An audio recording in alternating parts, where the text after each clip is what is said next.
Kalau kemarin kan metode analisis kebijakan kesehatan itu kita baru separuh. Nah, hari ini kita lanjutkan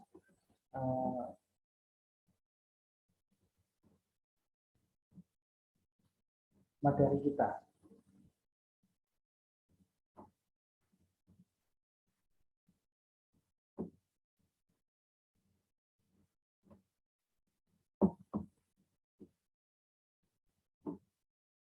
Apakah sudah tampil, Bapak Ibu? Sudah, Pak. Sudah.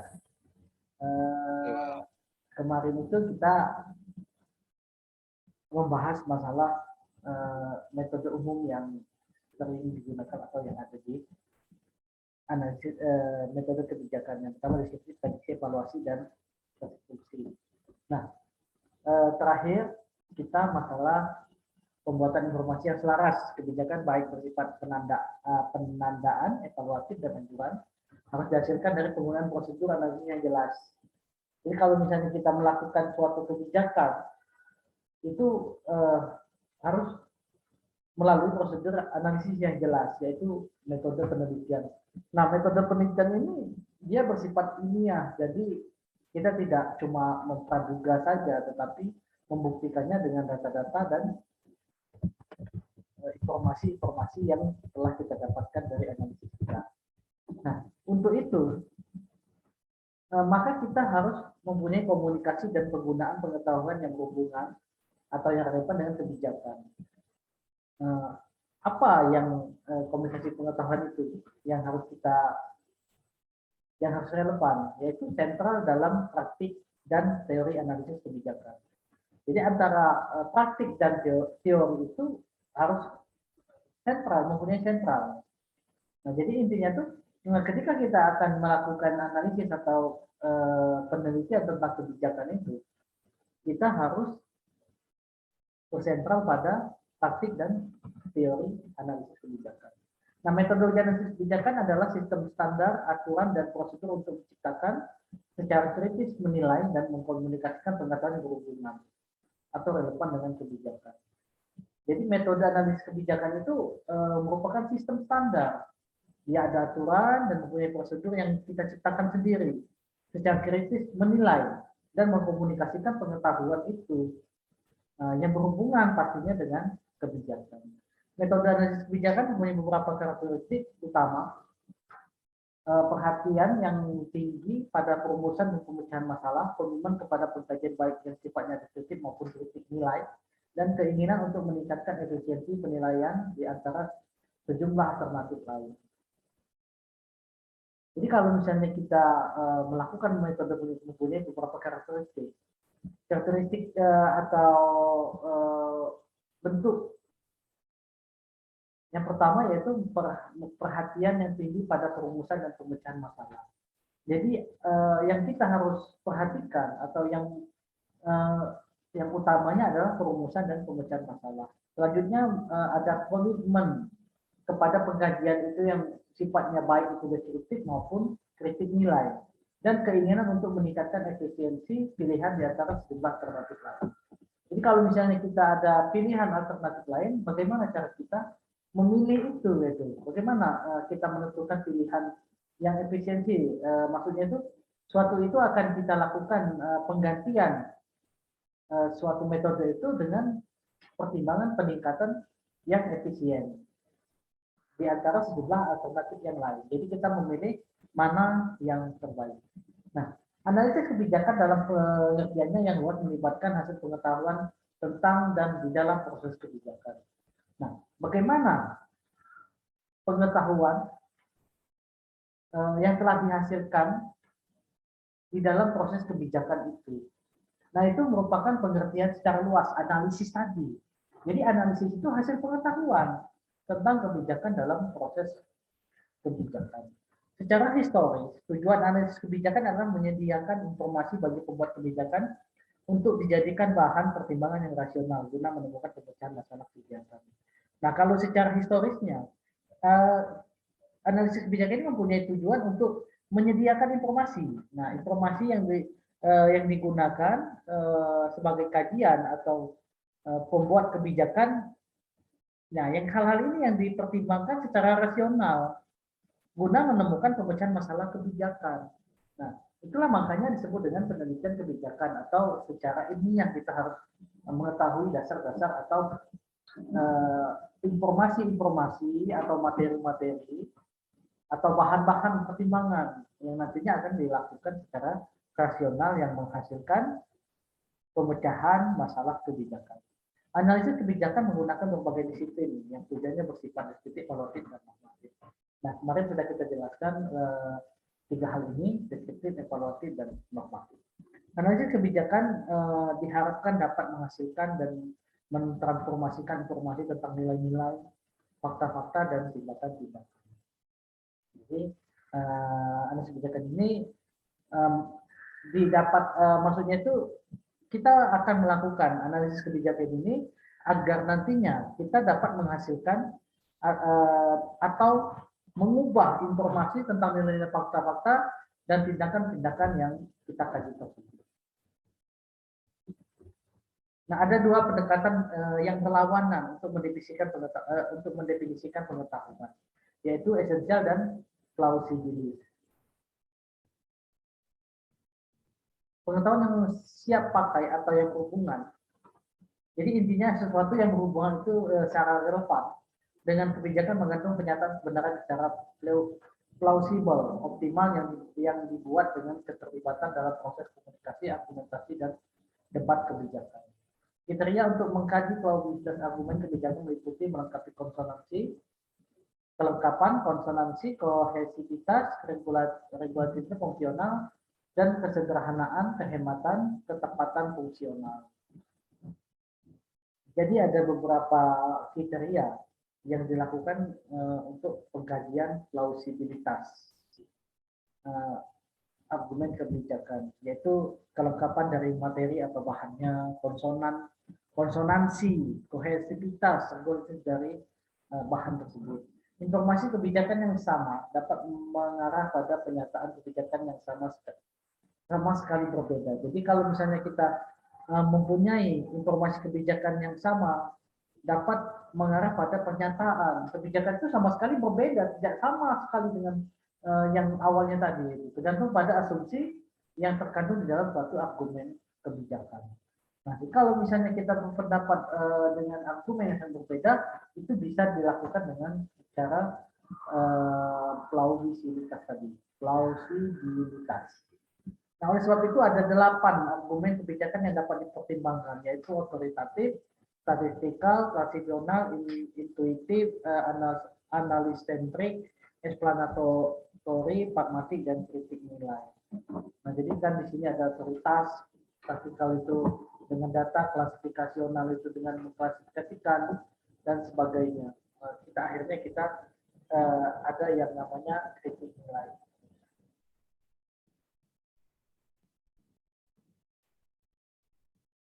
Hal-hal yang perlu disampaikan bahwa dalam melakukan analisis terhadap suatu kebijakan, seorang analis harus menyadari pendekatan epistemologis tentang realita.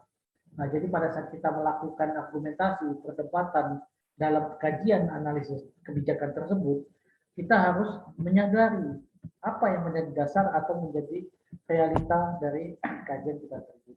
Ada pendapat yang mengatakan bahwa pengetahuan atau materi analisis ada realitas subjektif dalam arti berada di luar diri si analisis.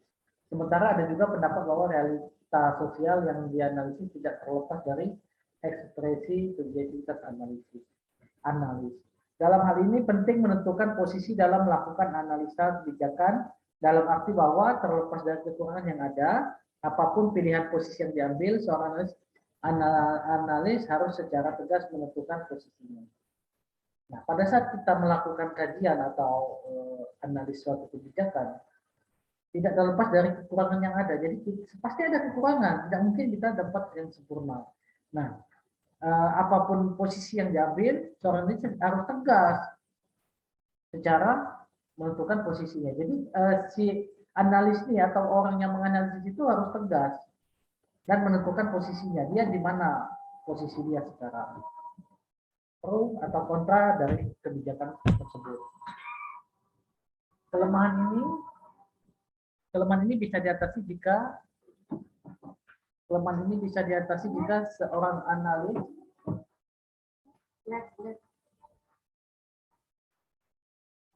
kelemahan ini bisa diatasi jika seorang analis memahami konsekuensi dari pilihan posisi yang diambilnya, sehingga analis tersebut lebih mudah mengatasi kelemahan yang muncul. Nah, jadi kita juga harus memperhatikan atau mengantisipasi kelemahan yang bakal muncul.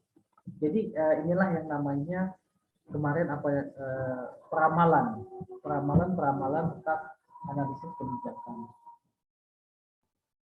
Nah, dengan cara memahami konsekuensi dari pilihan posisi yang diambil. Tadi kan kita harus menegaskan, seorang analis harus tegas menentukan posisinya. Nah, dengan mengambil posisinya tadi, dia harus tahu atau dia harus sadar kalau misalnya sesuatu yang diambilnya itu harus ada konsekuensinya, tidak berjalan dengan apa adanya. Nah, mengacu pada proses sederhana suatu kebijakan yang terdiri dari perumusan kebijakan, implementasi kebijakan, dan evaluasi kebijakan, ada beberapa aspek yang melakukan analisis suatu kebijakan. Analisis perumusan kebijakan mengadakan pengkajian tentang hubungan antara badan-badan eksekutif dan legislatif selama proses penyusunan kebijakan. Analisis ini minimal dapat menjawab pertanyaan-pertanyaan berikut: bagaimana kebijakan dibuat, mengapa dipilih alternatif A bukan B, siapa terlibat dalam perumusan, siapa yang paling dominan, mengapa ia paling dominan. Nah, di dalam perumusan itu minimal dapat menjawab pertanyaan ini: bagaimana kebijakan itu dibuat, apa yang latar belakanginya, mengapa kita memilih alternatif tersebut, bukan alternatif yang lain itu. Siapa yang terlibat dalam merumuskan ini? Nah, kalau kita melihat dari siapa yang terlibat dalam perumusan ini, artinya kan kita akan dapat menilai apakah yang terlibat dalam perumusan ini mempunyai kredibilitas dia di bidang tersebut atau tidak. Nah, dibuktikan dengan mungkin jam tayang, jam kerja, jam tayang, jam segala macamnya itu kan, pengalaman dia, pendidikan, kayak gitu, apa yang pernah dia lakukan. Nah, itu semua akan mengacu kepada siapa orang itu, gitu. Nah, sehingga kebijakan itu akan dihasilkan dengan baik. Siapa yang paling dominan? Nah, siapa yang paling dominan? Siapa dia? Mengapa dia yang paling dominan? Apa urusannya dia? Apa peranan dia kok dia bisa menjadi yang paling dominan?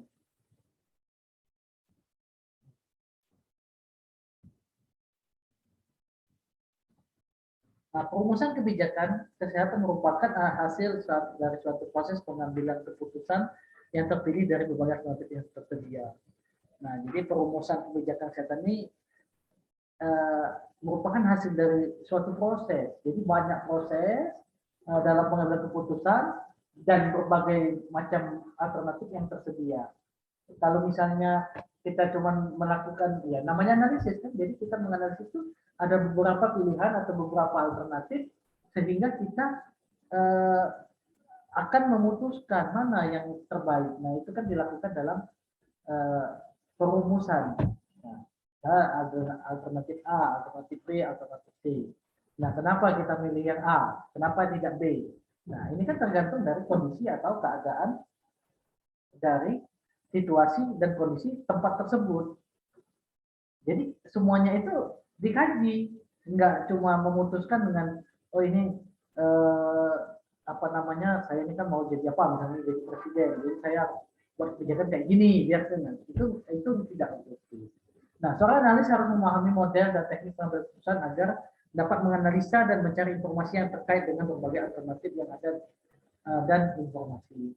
Masalah biasanya muncul disebabkan karena rumusan kebijakan tidak selalu sama, sehingga tidak ada ukuran yang baku untuk menentukan apakah suatu alternatif tepat untuk menjawab suatu permasalahan atau tidak.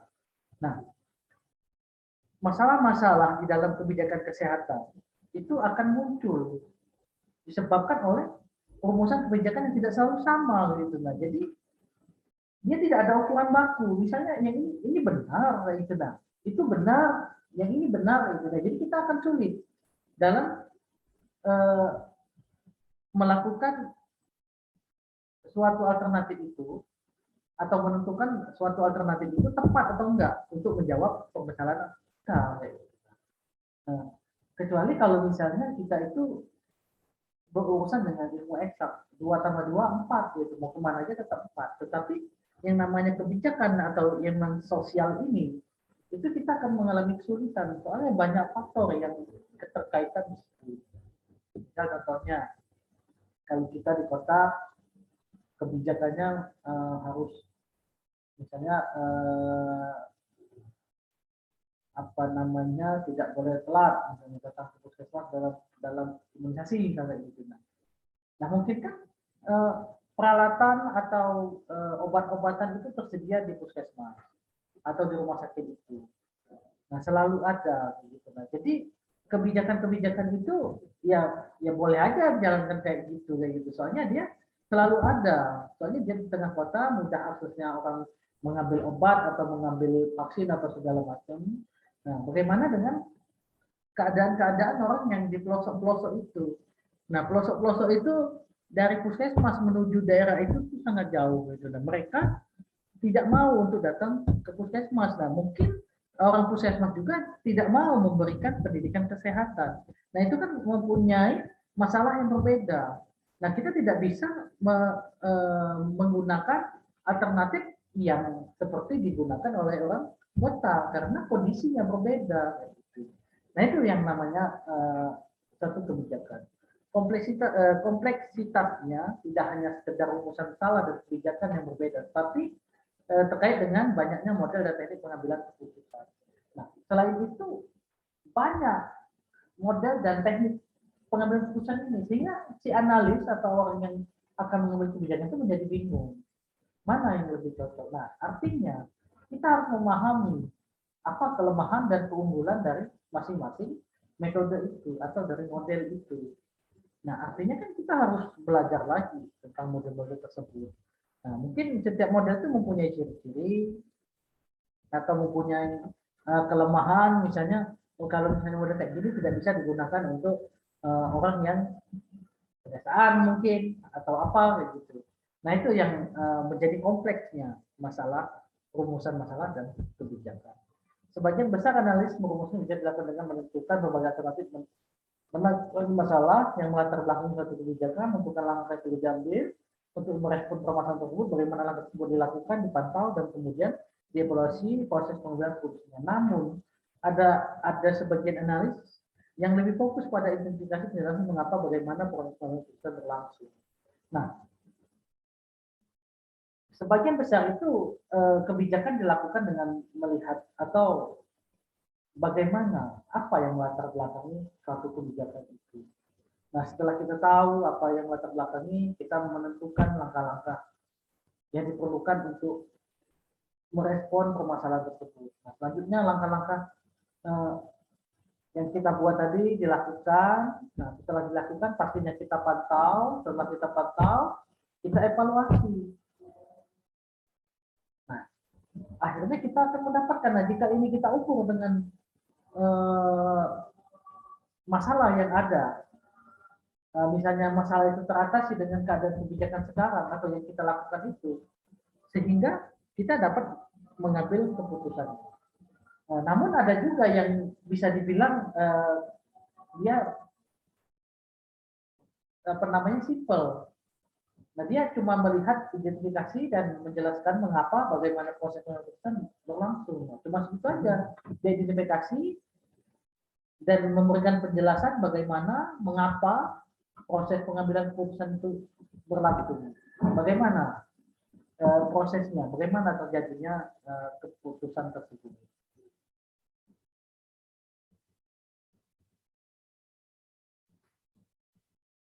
Nah, memilih berbagai alternatif dalam pengambilan keputusan tentu saja membawa konsekuensi yang berbeda-beda. Nah, tadi sudah kita jelaskan bahwa kalau kita menggunakan alternatif yang berbeda, ya pastinya konsekuensinya berbeda karena setiap model atau metode itu mempunyai kelebihan dan kekurangan masing-masing.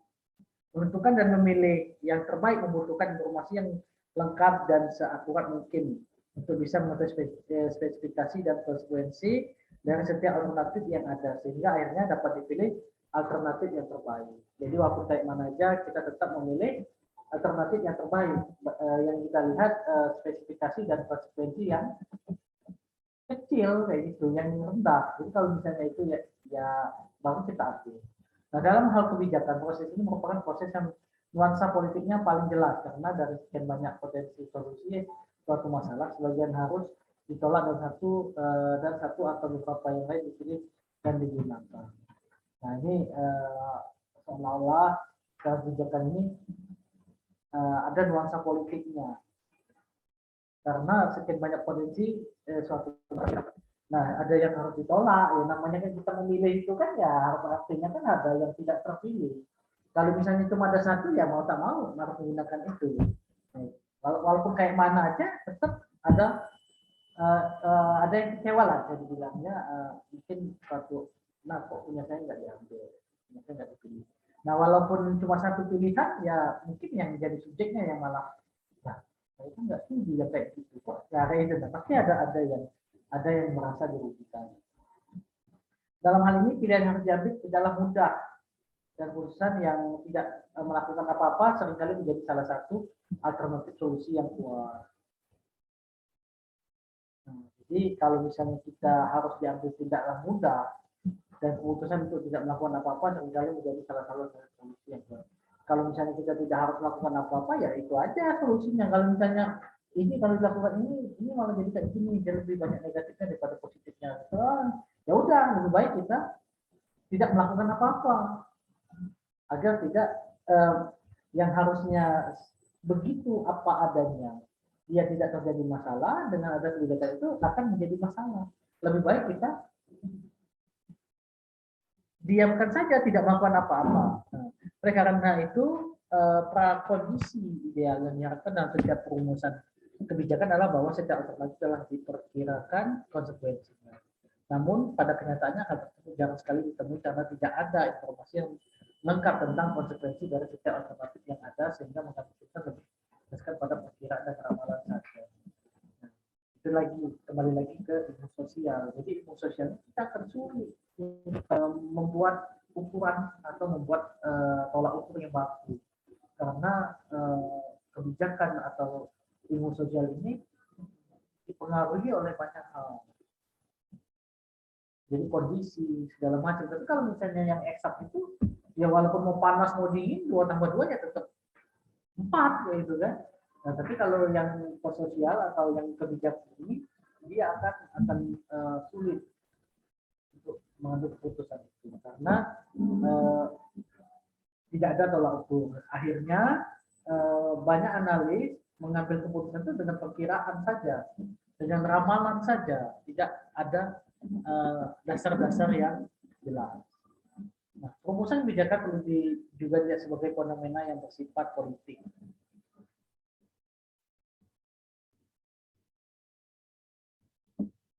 Fenomena ada politik, image politik, dan dekonomi dilakukan oleh apa aja. Proses pengambilan keputusan melibatkan sejumlah kepentingan yang berbeda-beda dan masing-masing memiliki suatu permasalahan yang berbeda. Nah, ini sama penjelasan ini tentang proses pengambilan keputusan yang ya pastinya mempunyai semangat dan kelebihan yang berbeda-beda. Masalahnya ada analisis implementasi kebijakan.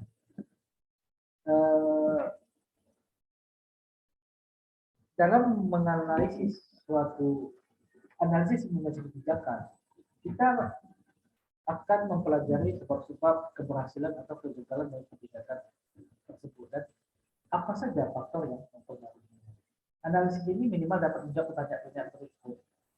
Jadi, analisis yang akan kita lakukan ini secara umum minimal itu dapat menjawab implementasi kebijakan. Siapa yang terlibat dalam implementasi? Bagaimana interaksi para pelaku? Siapa yang dimulai secara formal dan siapa yang lebih berkuasa secara formal? Bagaimana cara kerja birokrat? Bagaimana cara penguasaan dan koordinasi? Bagaimana tanggapan dua partai? Nah, kalau tadi kan dia cuma bilang di perencanaan atau di keputusan tadi dia cuma bilang kenapa kok dia yang dominan segala macam. Tapi kalau misalnya untuk diimplementasi cukup banyak yang harus dijawab. Ya, adalah bagaimana cara pengawasan dan koordinasi. Soalnya sesuatu itu telah berjalan atau telah dilakukan, sehingga kita harus melakukan pengawasan dan koordinasi. Dan bagaimana tanggapan kelompok sasaran. Nah, feedbacknya seperti apa. Nah, proses implementasi kebijakan sebagian besar memberikan peran kepada para aktor kebijakan. Hal ini membuat implementasi kebijakan sekali dimaknai sebagai proses administratif semata dan proses implementasi dianggap sebagai proses yang steril dan dari hiruk-pikuk politik. Proses mengambil keputusan dalam proses pembuatan kebijakan. Padahal kenyataan menunjukkan bahwa selalu ada kesenjangan antara tujuan yang dinyatakan dalam policy statement dengan outcome yang dihasilkan dari policy implementation, mengharuskan analisis mulai menelaah missing link dalam analisis sangat lama ini dilakukan. Artinya bahwa analisis implementasi kebijakan harus bergerak lebih jauh dan bukan hanya sekedar memandang proses implementasi kebijakan sebagai proses administrasi. Kalau misalnya kita dalam implementasi kebijakan, jangan kita melihat sekedar memandang proses implementasi kebijakan itu sebagai administrasi semata, tetapi ya memang kita harus lakukan. Jangan ini harus ada alternatif segala macamnya. Jadi ini dia, soalnya kan kalau kayak gini ini kan harus memang diwajibkan secara administratif harus ada. Nah, bukan sekedar memenuhi hal itu, tetapi memang harus kebutuhannya sesuai. Nah, jadi implementasi kebijakan ini tidak sia-sia, dapat digunakan atau dimanfaatkan oleh orang lain. Sehingga orang ya walaupun tadi sudah ada konsekuensinya secara 100% tidak kurang baik atau ada yang dirugikan, tapi minimal yang tadinya 80% yang dirugikan ini menjadi 40% atau 30% yang dirugikan.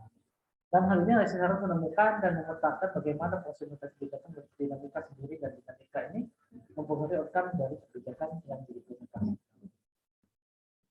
Analisis evaluasi. Tadi implementasi yang pertama tadi ada apa namanya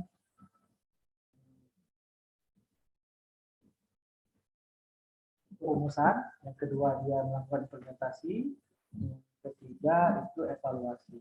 Jadi segala sesuatu hal yang telah kita lakukan harus dilakukan evaluasi. Sama halnya seperti analisis kebijakan. Ada analisis evaluasi kebijakan. Di sini kita mengkaji akibat-akibat kebijakan atau mencari jawaban terhadap apa yang sebagai akibat, apa yang terjadi sebagai akibat dari kebijakan. Nah, kita telah melakukan implementasi kebijakan. Kita tahu responnya seperti apa, sehingga kita melakukan atau kita akan mencari solusi dari akibat-akibat yang timbulkan dari implementasi kebijakan tadi. Nah, analisis ini disebut dengan analisis dampak kebijakan karena mengkaji akibat dari implementasi kebijakan.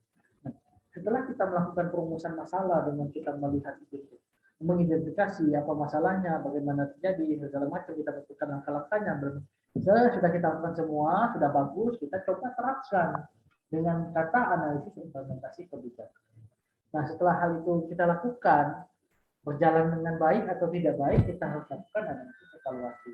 Nah, di dalam evaluasi ini kita melihat akibat-akibat yang terjadi dari akibat atau dampak dari implementasi tersebut. Nah, yang hal ini disebut dengan analisis dampak kebijakan yang disebabkan atau diakibatkan dari implementasi kebijakan tersebut. Nah, tujuan analisis kebijakan secara umum adalah sebagai pedoman pencarian masalah kebijakan kesehatan secara efektif. Tujuan analisis kebijakan kesehatan juga meliputi evaluasi kebijakan kesehatan dan analisis kebijakan kesehatan. Oleh sebab itu, tujuan analisis kebijakan dapat dirumuskan. Nah, ini karena tujuan dari kesehatan itu yang berupa praktik, sudah itu sebagai rekomendasi suatu kebijakan, maka tujuan analisis kebijakan dapat dirumuskan. Tujuan dari ini yang pertama untuk dapat memahami proses kebijakan kesehatan dikembangkan dan diimplementasikan. Nah, jadi kalau kita sudah melakukan analisis kebijakan ini, kita dapat mengetahui bagaimana proses kebijakan kesehatan ini dirumuskan, dikembangkan, dan diimplementasikan. Nah, selain itu untuk mengetahui tujuan dan motivasi di balik adanya suatu kebijakan kesehatan. Nah, berarti kebijakan kesehatan ini dilakukan karena adanya pandemi COVID ini. Kalau dulu kan kita harus apa, misalnya kan harus antri panjang, kita harus datang. Nah, oleh gara-gara COVID ini kita dibuatlah online gitu. Jadi jadi dari rumah atau orang yang berkunjung ke rumah kita untuk memahami pengaruh kebijakan di sektor kesehatan terhadap kebijakan pada sektor lain dan sebaliknya. Nah, menganalisis kebijakan ini juga untuk memahami pengaruh kebijakan di sektor kesehatan terhadap kebijakan pada sektor lain. Nah, jadi kalau ada di pada sektor kesehatan, bagaimana pengaruh kebijakan ini berdampak nggak ke sektor yang lain atau sebaliknya? Untuk memahami area-area yang berpotensi untuk diintervensi dalam proses kebijakan. Dalam hal ini, untuk mendapatkan efek pemantapan dalam pengembangan kebijakan kesehatan dan proses implementasi. Nah, berdasarkan tujuan tersebut, maka manfaat analisis kebijakan kesehatan dapat dirumuskan sebagai berikut. Nah, jadi ada beberapa manfaat. Tadi kan tujuan dari analisis kebijakan. Nah, ini manfaat dari kebijakan kesehatan. Yang pertama, analisis terhadap suatu kebijakan kesehatan akan melahirkan keputusan yang fokus pada masalah kesehatan yang akan dilakukan. Nah, jadi kalau misalnya seperti itu, kebijakan itu sebagai salah satu alternatif. Nah, jadi kita belum tahu solusi yang tepat itu seperti apa. Nah, jadi kita lakukan uji coba. Nah, coba kita lakukan ini. Nah, dengan kita lakukan, maka kita akan tahu, dampaknya seperti ini. Contohnya kayak vaksin yang dilakukan. Vaksin yang dilakukan pada sekarang ini kan, itu kan suatu kebijakan. Awalnya nggak tahu, coba pokoknya kita pakai dulu vaksin ini kayak gitu. Nah, baru kita analisis. Nah, setelah kita lakukan vaksin itu, bagaimana dampaknya? Nah, dari itu kan kita tahu kelemahan dan kekurangan atau kelebihan dari vaksin-vaksin atau kita lakukan tindakan vaksin itu. Nah, dari hal itulah kita lakukan perbaikan sehingga kita melahirkan keputusan yang fokus terhadap masalah yang akan kita selesaikan. Nah, analisis terhadap suatu kebijakan kesehatan juga merupakan penggabungan berbagai disiplin ilmu dalam pengembangan ilmu pengetahuan. Jadi kalau misalnya kita dalam melakukan ini tidak bisa kita menggunakan ilmu kesehatan saja, kita harus menggunakan pengetahuan ilmu yang lain. Nah, kebijakan kesehatan dapat diposisikan baik sebagai independen variabel maupun independen variabel. Nah, untuk independen variabel ini merupakan dependen akibat atau variabel terikat, sedangkan variabel independen variabel itu merupakan variabel yang bebas atau dia yang mempengaruhi. Jadi untuk kebijakan kesehatan ini dapat diposisikan sebagai variabel yang berdampak atau sesuatu yang berdampak atau dia sebagai penyebab. Jadi dua hal atau posisi dari kebijakan itu bisa keduanya. Sebagai independen variabel, upaya untuk mencari variabel yang dapat mempengaruhi kualitas isi dari sebuah kebijakan kesehatan. Baiknya, independen variabel berupaya untuk mendeteksi dampak kedua kebijakan. Jadi kalau misalnya ini apa saja, kalau misalnya dia menjadi variabel dependen, akan mengetahui variabel apa saja, hal-hal apa saja yang mempengaruhi kebijakan kesehatan itu. Atau sebaliknya, variabel-variabel independen yang mana yang dapat mempengaruhi atau berdampak terhadap dampak kebijakan kesehatan. Nah, analisis terhadap kebijakan kesehatan melahirkan rekomendasi kepada pemerintah tentang jenis tindakan kebijakan apakah yang tepat untuk menyelesaikan suatu masalah. Nah, jadi dengan adanya analisis kebijakan ini nantinya akan melahirkan satu rekomendasi. Nah, tentang bagaimana atau apakah yang tepat untuk menyelesaikan suatu masalah. Nah, analisis terhadap suatu kebijakan kesehatan memberikan kepastian dengan memberikan kebijakan keputusan sesuai atas suatu masalah yang awalnya tidak pasti. Nah, jadi dulu sebelumnya hal ini tidak pasti, masih ngambang kan. Iya benar apa vaksin ini bisa ini. Tapi gara-gara sudah kita implementasikan, sudah ada dampaknya, positif dan negatifnya. Kalau dia misalnya banyak positifnya, nah kita mendapatkan atau menghasilkan suatu keputusan yang pasti. Awalnya tidak pasti. Nah, karena setelah dilakukan suatu kebijakan itu dia akan mendapatkan hal yang pasti. Analisis kebijakan kesehatan menelaah berbagai fakta yang muncul, kemudian berbagai akibat dari produk kebijakan yang telah diputuskan atau digunakan. Nah, jadi kalau misalnya suatu kebijakan sudah benar-benar mantap, sudah dikaji semaksimal mungkin dari dampaknya seperti apa, lebih banyaklah untungnya daripada ruginya, gitu kan. Nah, inilah yang paling maksimal sehingga itu dapat diputuskan atau diundang-undangkan. Nah, analisis kebijakan membantu para praktisi dalam memecahkan masalah kesehatan masyarakat melalui pemahaman bagi konsep dasar teori kebijakan. Tadi kan mungkin secara akademisi melakukan memecahkan masalah itu, dan setelah dapat nanti bisa dilakukan oleh para praktisi atau membantu para praktisi untuk melakukan kebijakan-kebijakan. Misalnya dia akan melakukan suatu kebijakan bisa bekerja atau berlandaskan dari teori-teori yang kita temukan tadi. Nah, analisis kebijakan melalui berbagai teori dan proses kebijakan yang benar dapat meyakinkan para pelaku politik dalam menetapkan suatu kebijakan di bidang kesehatan.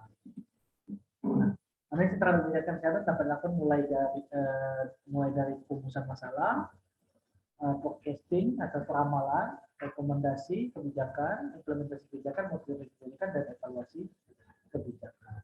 Nah, jadi di sini dia membedakan antara monitoring dan evaluasi. Monitoring itu ya tadi dia cuma melihat saja bagaimana jalannya, memonitor, melihat.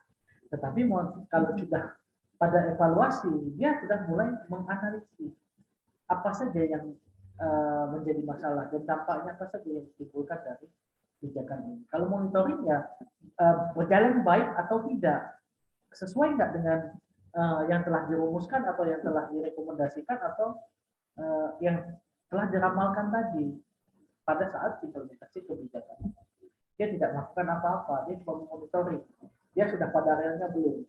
Tapi kalau evaluasi kebijakan, nah misalnya suatu ini sudah melalui sudah melalui relnya, tetapi masih ada masalah, artinya kan perlu dilakukan evaluasi.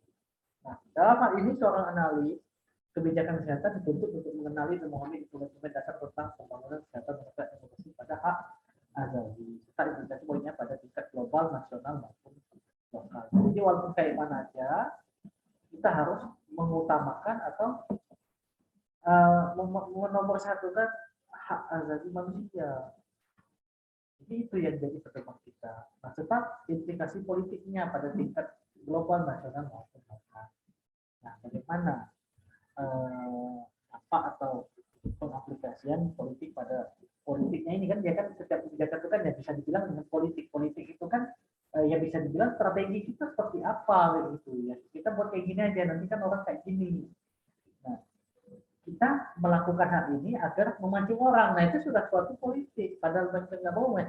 Contohnya itu kalau di marketing itu kan dilakukan sampel dulu gitu. Nah, sampel dulu, nanti mereka sudah cicip, ini enak, pasti mereka beli. Nah, itu suatu politik. Tapi politik yang politik di dalam bidang perdagangan. Masalah itu hasil analisis dapat membantu dalam melakukan advokasi kesehatan dengan menggunakan instrumen serta rumusan yang jelas mengenai masalah kebijakan kesehatan yang diadvokasikan baik pada tingkat nasional, provinsi, dan kabupaten kota. Selain itu juga, advokasi ini akan menjadi satu pedoman kesehatan dengan menggunakan berbagai instrumen rumusan yang jelas tadi.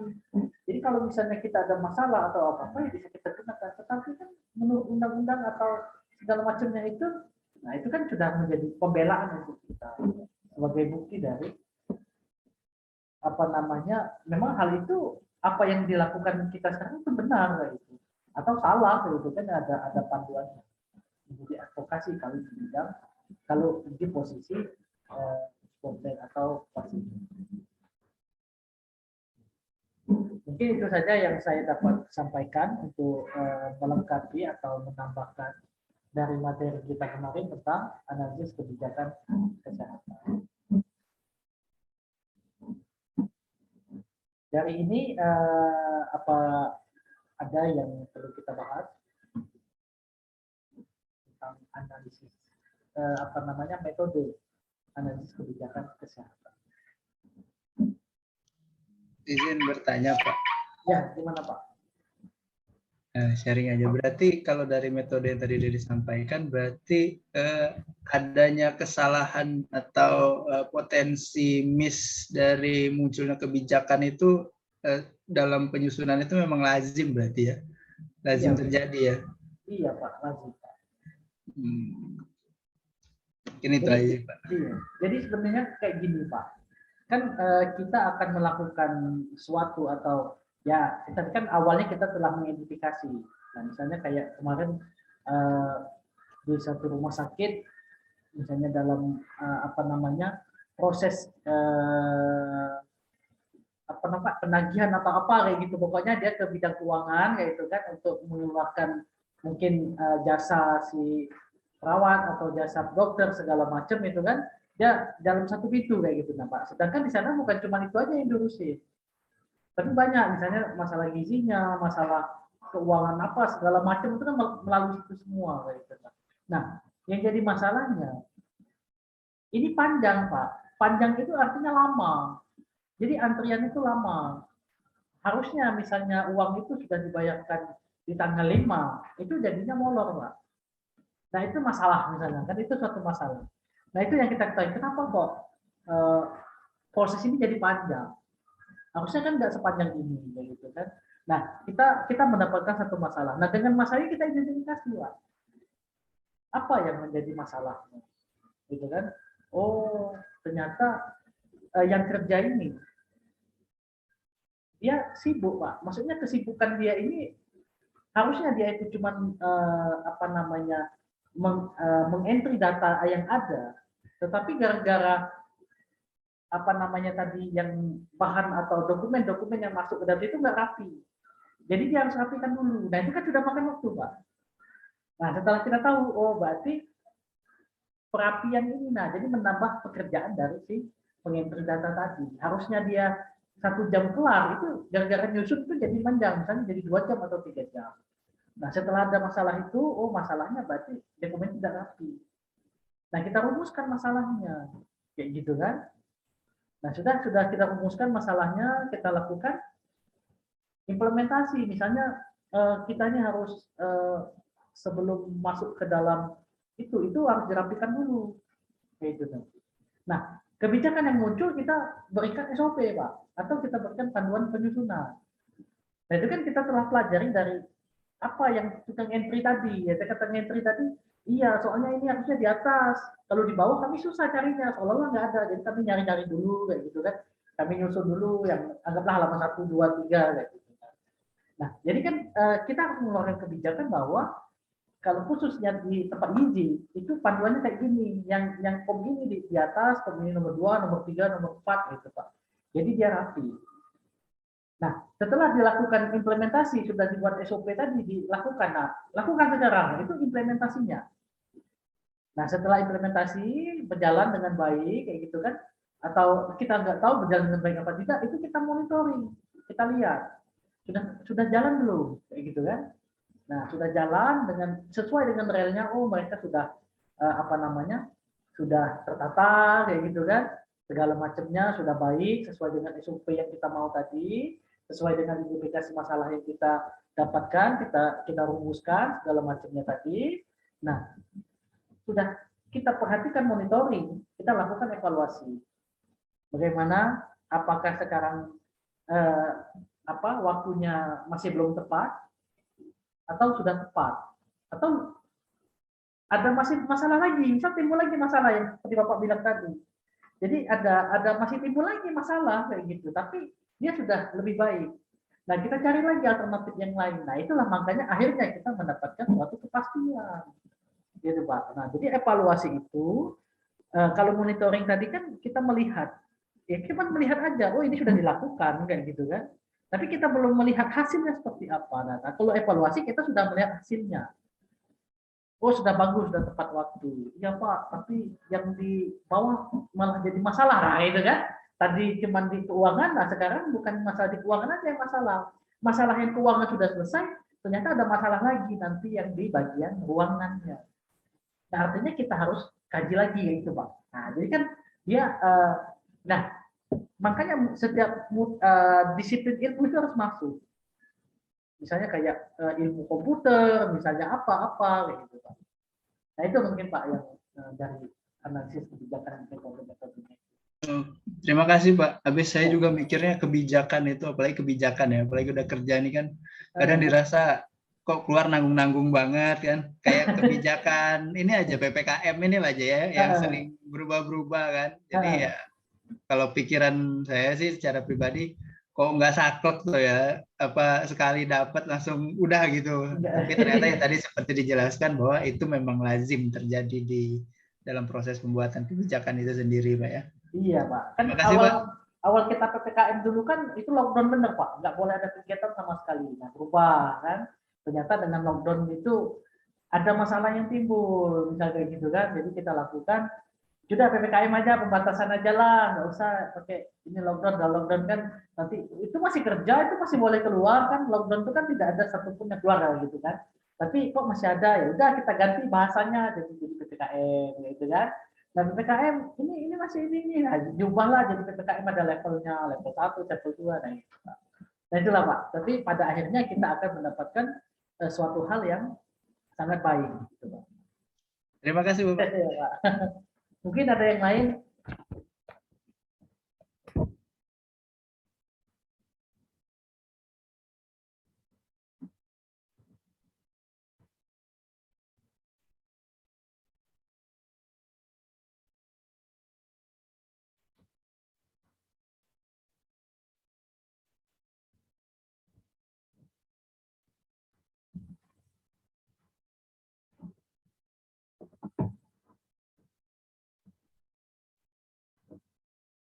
Ibu Epiyanti, ada Bu? Mungkin akan memberikan contoh dalam kebijakan. Atau Bu Selvi, ada Bu? Apa Bu contoh di tempat kerja mungkin kan dari suatu masalah, ada masalah bagaimana kita mengidentifikasi, nanti kita rumuskan, setelah kita rumuskan nanti kita implikasikan ya, sampai evaluasi. Masalahnya itu Pak, perawat gigi di Puskes Sungai Pinang itu cuma ada satu. Belum ada dokter gigi, belum ada teman saya, maksudnya saya sendiri di situ perawat giginya. Oh, iya. Nah, sedangkan di Puskes lain itu ada 4 perawat giginya, dokternya ada 2. Nah, di sini saya juga megang ke itu apa tuh sebagai bendahara BOK, mana mau akre, jadi banyak yang mau banyak. Jadi kalau misalnya kita melihat seperti itu, kita lihat dulu, Ibu sendirian itu mengeluh kan bisa dibilang kayak gitu. Nah keluhan Ibu kesepian, atau Ibu itu sudah nggak kepegang lagi saking banyak pekerjaan. Maksudnya pekerjaan untuk khusus gigi Ibu ya. Maksudnya ada pasien giginya, bukan masalah pekerjaan Ibu yang diperbantukan administrasi atau segala macam. Tetapi yang pastinya itu sama seperti yang kita bilang tadi, kita tidak mudah-mudah untuk menambahkan SDM kayak gitu. Nah, kita harus melakukan suatu kebijakan dulu. Nanti misalnya diperbantukan apa yang basicnya ya Ibu tetap penanggung jawab, tetapi ada pembantu Ibu yang melakukan untuk pemeriksaan gigi kayak gitu. Nah, kalau misalnya dengan sudah dilakukan kebijakan itu, ini nggak, ini harus ada penambahan perawat gigi. Nah, itu baru dilakukan, Bu. Itu kan kebijakan itu akhirnya juga akan melakukan atau menghasilkan suatu keputusan. Nah, kalau misalnya dia nggak dilakukan tidak dilakukan kebijakan dahulu, ternyata nanti sudah nambah SDM untuk perawat gigi, ternyata pasiennya nggak banyak kayak gitu kan. Jadi sia-sia kayak gitu, Bu. Mungkin itu, Bu.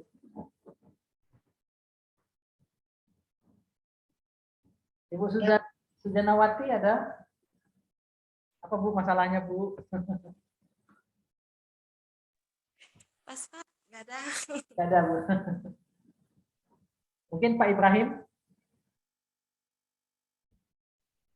Kalau masalahnya di tempat kita itu ya terkait dengan pemberi pelayanan kesehatannya, Pak. Di sini kita menerapkan cobanya terkait bukan dicoba lagi, di sini antrian online yang pada paskes itu kita berharap kebijakan di kenyataan di lapangan hal itu belum terlaksana dengan baik sesuai dengan harapan. Mungkin itu Pak yang bisa jadi yang menjadi problem kita terhadap upaya perbaikan sistem layanan yang ada di masyarakat, khususnya di tingkat FKTP. Iya. Nah, makanya itu tadi Pak, di dalam kebijakan itu kan banyak alternatif, banyak faktor-faktor tadi, ada variabel dependennya, atau dia menjadi variabel independen. Nah, jadi kalau misalnya dia seperti yang Bapak bilang tadi kan tidak sesuai dengan kondisi yang dilakukan, mungkin pada saat kekurang tepatan dalam melakukan analisis awalnya dulu Pak. Jadi kalau bahasa Palembang tuh lain cocok lain benana itu Pak. Nah itu kan. Jadi lah ini kok kayak gini nih kan nggak jadi, harusnya kan kayak itu Pak. Jadi suatu kondisi itu makanya tadi kan sudah dibilang siapa yang dominan dalam melakukan perumusan masalah itu. Ya pastinya orang yang sudah tahu atau orang yang berhari-hari di sana, yang tahu masalahnya benar-benar itu kan. Ini kalau dia sudah tahu masalahnya benar-benar tetapi dia tidak mempunyai, nah ditambahkan lagi tenaga ahlinya. Jadi kalau misalnya, oh iya ini masalah kayak gini, ya udah ini aja, nah kayak gitu Pak. Tapi kalau misalnya semuanya itu mengadop dari tempat lain, ya itu tadi. Mungkin ya di sana cocok, tapi kalau di tempat Bapak belum tentu cocok, gitu Pak. Jadi identifikasi awal itu atau melakukan identifikasi untuk kebijakan itu ya harus real pada tempat kita sendiri. Yaitu. Jangan sampai ya boleh kita mengadop dari tempat lain, tetapi tetap dilakukan analisis juga. Mungkin itu Pak. Ya, mungkin Ibu Epianti ada mau ditambahkan? Cukup Pak, maaf Pak, lagi di luar. Iya, silakan. Iya Pak, maaf ya Pak. Ya, betul.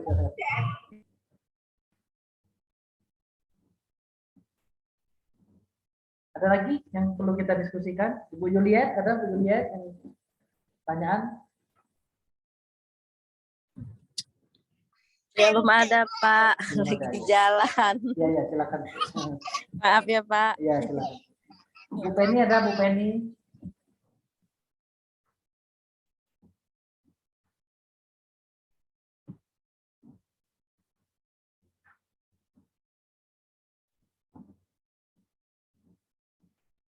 Nah, jika tidak ada, mungkin cukup sampai di sini pertemuan kita hari ini. Nah, jadi intinya itu dengan kita mengetahui atau dengan adanya metode analisa kebijakan kesehatan ini, kita akan mengetahui manfaat dan tujuan. Jadi yang seperti Bapak Bela bilang tadi kan, lah kenapa kok kayak gini? Gitu kan? Kalau kita orang awam kan nggak tahu, tapi setelah kita belajar analisis, oh memang kayak gitu adanya, kayak gitu kan. Jadi kita remaklum ya itu kan. Ya mungkin kan kita itu kan memandang dari satu sudut pandang.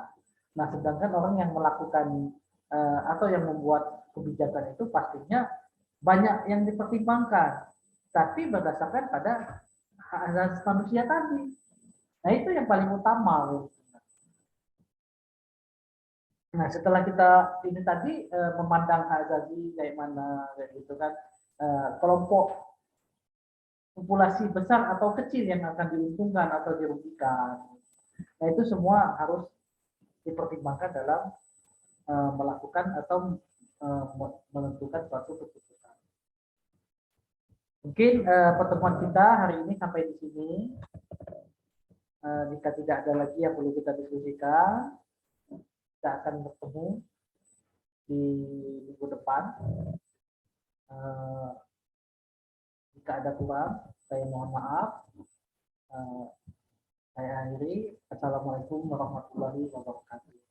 Waalaikumsalam warahmatullahi wabarakatuh. Makasih, Terima Pak. kasih, Pak. Terima kasih, Pak. Pak.